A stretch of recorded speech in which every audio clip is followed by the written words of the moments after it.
We are in one of the important topic of MongoDB, that's aggregation.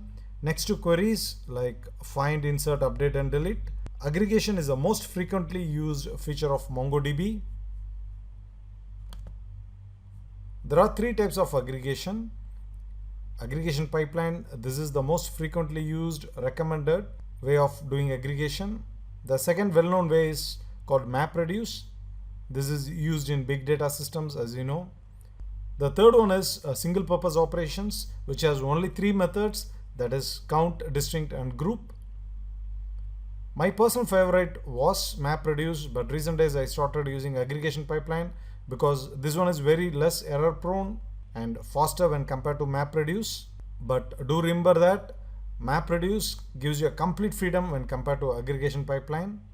Let us see the MongoDB documentation which explains about aggregation. Really, it is one of the very good place to learn about aggregation. They have given a good set of diagrams to explain how aggregation pipeline works, how MapReduce works. With the diagrams, you can easily understand about aggregation pipeline and MapReduce.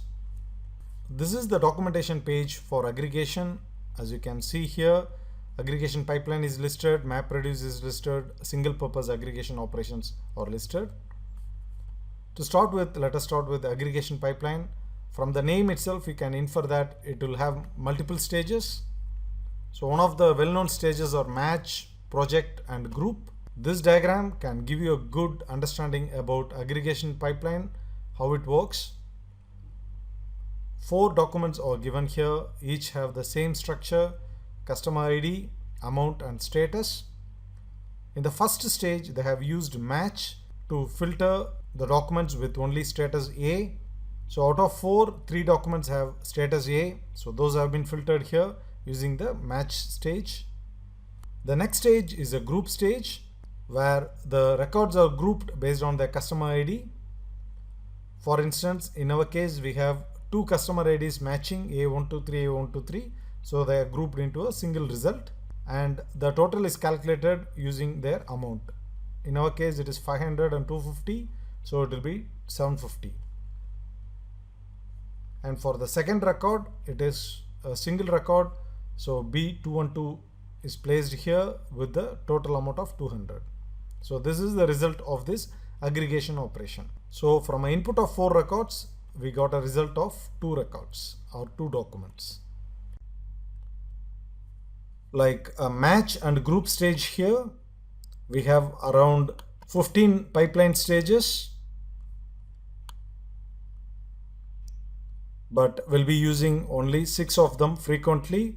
We'll be detailing about this 6 and we'll be seeing with examples in the upcoming sessions.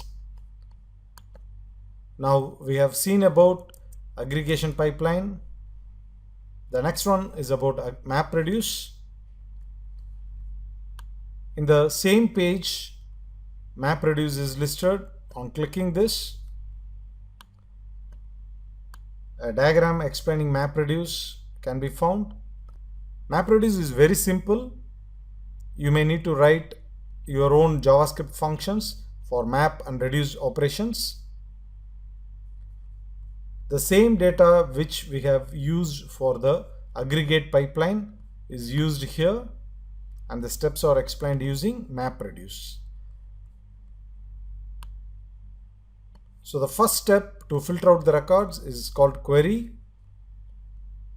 The same one what we have used for aggregation pipeline, it's called match, where we have matched the records or the documents with status A. So in this case, this one is done by the query. The query filters the records first. So that's done. The next step is to map using the customer ID.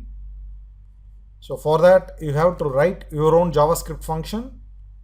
So the columns are selected here in map, and in reduce will be summing the amount. The same way we did in the group stage. Group sum we did the same way it has been done.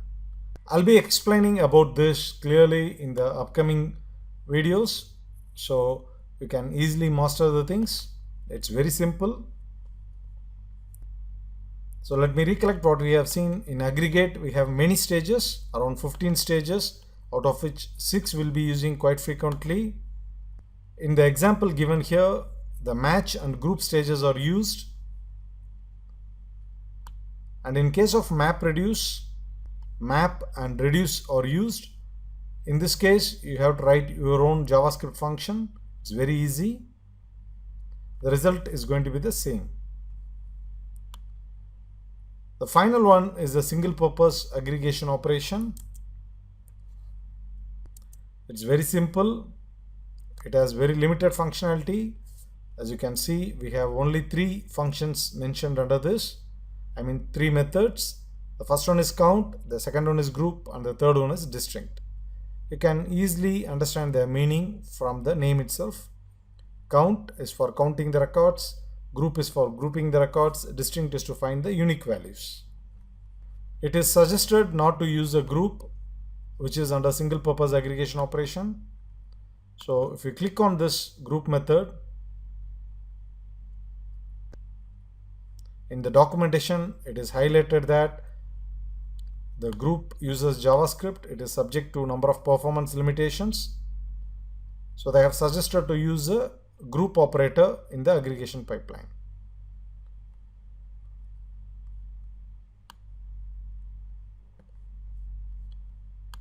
So let us start with the single purpose aggregation operations. We won't be covering group initially, we'll cover it later. Initially, we'll be seeing about the count method and the distinct method. Then we'll be starting with the pipeline operators. I mean the aggregation pipeline operators. It's very easy and interesting and one of the most essential feature of MongoDB. For the aggregation demo, I'll be creating a separate database. That is db_aggregation demo1.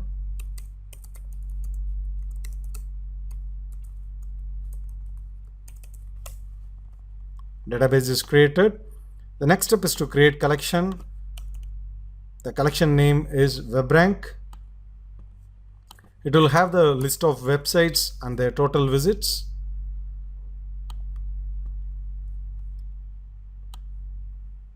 The document structure is very simple. As you can see here, it has 3 fields: site, visits, and the category. Site is a site name, visits has a total number of user visits, and category has several categories such as search, video, social, portal, etc. On executing this, we must see a new collection created, that is WebRank, executed successfully. In WebRank, there are around 45 documents. Let us cross-check them. Table view.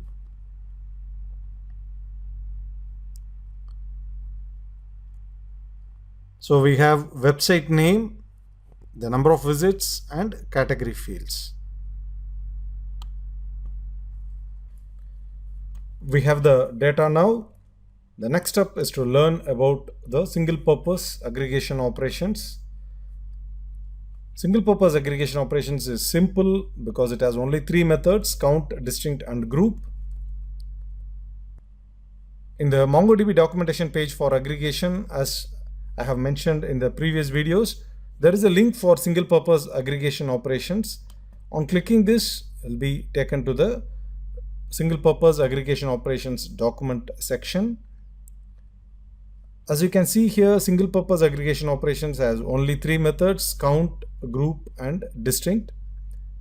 We know about count as we have seen in our previous videos. About distinct is as similar to the SQL distinct. It's going to select only the distinct values of a particular field from the set of documents. A simple example through a diagram is explained here.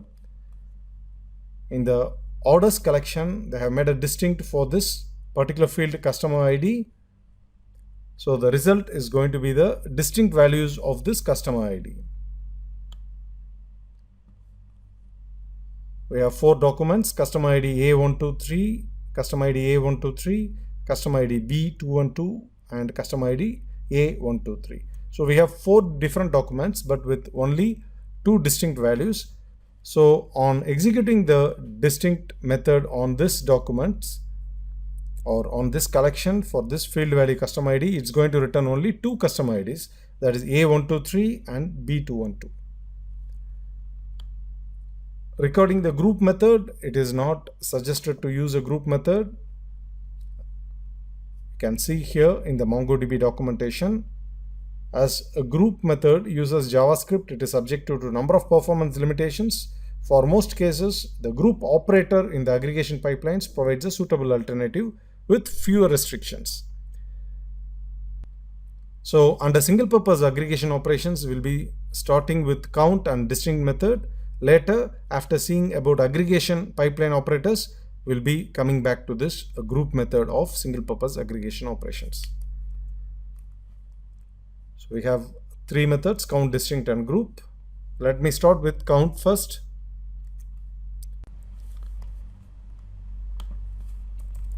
db.webrank.count. This is the method. There is an option, as you can see here, query is an option. On running this, we must get the total number of documents under this WebRank. It must be equal to 45. So we got 45 records. The next step is to have a query inside the count method. There are two possible parameters for the count method. It's query and options. Query, as we know, will be filtering the values. For options, we have fields such as a limit, skip and hint. So let us start with query first.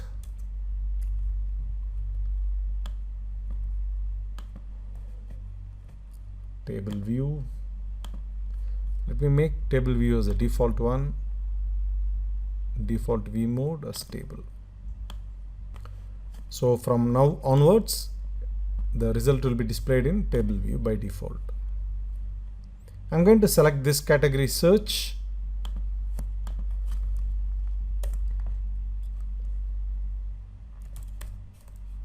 This is the beauty of Mongo Booster, the IntelliSense.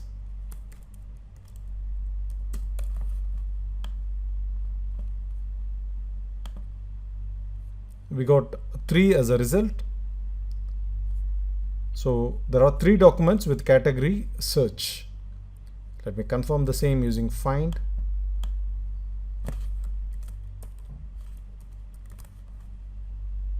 Instead of count, it's going to be find.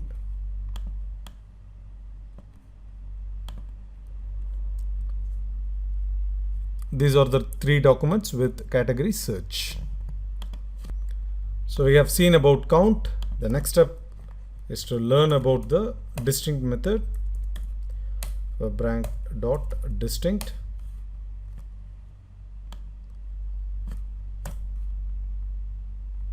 It's going to be the category field.